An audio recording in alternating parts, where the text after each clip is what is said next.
کوئی نہیں تھا تو سوال پیدا ہوتا ہے کہ منو پوجتے کس کو تھے؟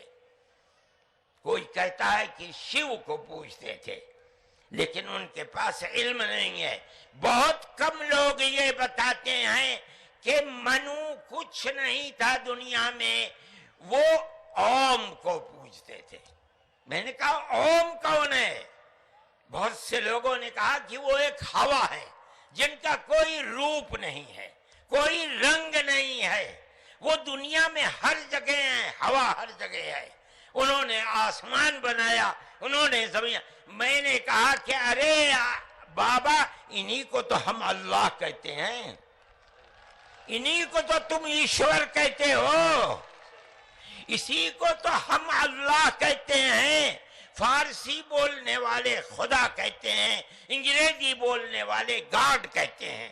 اس کا مطلب یہ ہے کہ منو ایک اللہ، منو یعنی آدم، ایک اوم یعنی ایک اللہ کو پوجتے تھے۔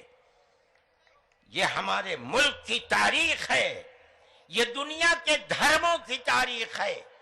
کوئی ثابت نہیں کر سکتا کہ اوم یعنی آدم اللہ کو چھوڑ کر جس اللہ نے اپنے ہمارے عقیدے کے مطابق ان کے پتلے کو پہلے دھرتی کو پیدا کیا، دھرتی میں مٹی پیدا کی، اور جتنے رنگ اور جتنی طرح کی مٹی تھی سب مٹی میں سے تھوڑا تھوڑا لے کر اللہ نے یعنی اوم نے اپنے ہاتھ سے آدم یعنی منو کے پتلے کو بنایا۔ اسی لیے حدیث میں آتا ہے کہ جتنی طرح کی، جتنے رنگ کی مٹی تھی، آدم کی اولاد، منو کی اولاد، منش کی اولاد وتنے ہی طرح وتنے ہی رنگ کی بدلی۔ کوئی مٹی سخت ہے، آدمی کے دل کے اندر سختی ہے، کوئی مٹی نرم ہے۔ جیسی مٹی تھی ویسا ہی اثر آدم یعنی منو کی اولاد کے اندر پایا جاتا ہے۔ یہ ہمارے اس دھرم کی خصوصیت ہے۔ اس کا مطلب ہے کہ سب سے پہلے لا الہ الا اللہ کی آواز ہندوستان کی دھرتی پر اتری ہے، یہاں سے پیدا ہوئی ہے۔ سب سے پہلے منو نے اوم کی عبادت کی ہے۔ اوم ایک ہے، اللہ ہے، ایک ہے، اس کا کوئی شریک نہیں ہے۔ پھر یہ چیز چلتی رہی۔ یہ آدم اور اوم کا یہی عقیدہ تھا، ان سے غلطی ہو گئی۔ ہمارا قرآن کہتا ہے وہ پریشان تھے کہ میں اپنے اللہ سے یعنی اوم سے، منو سے جو غلطی ہوئی ہے، اپنے اوم اور اپنے اللہ سے معاف کیسے کراؤں؟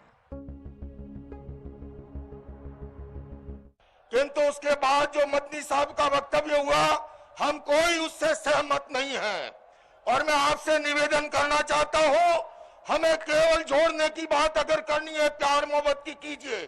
یہ جتنی کہانی سنائی ہے اللہ، منو، یہ وہ، اس سے 4 گنا کہانی میں سنا سکتا ہوں۔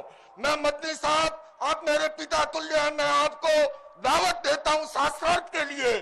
آپ دلی آئیے، آپ مجھے سہارنپور بلا لیں گے، میں سہارنپور آؤں گا، اور آپ کو نویدن کرتا ہوں، جین دھرم کے 24ویں تیرتھنکر بھگوان مہاویر ہوئے، اور اس سے پہلے بھگوان پارشو 23ویں تھے، اور اشٹنیمی جو ہے یوگی راج کرشن کے چچیرے بھائی تھے۔ کنتو یاد رکھیے اس سے پہلے تیرتھنکر بھگوان رشبھ تھے، جن کے پتر بھرت اور باہوبلی کے آدھار پر اس بھارت دیش کا نام پڑا ہے۔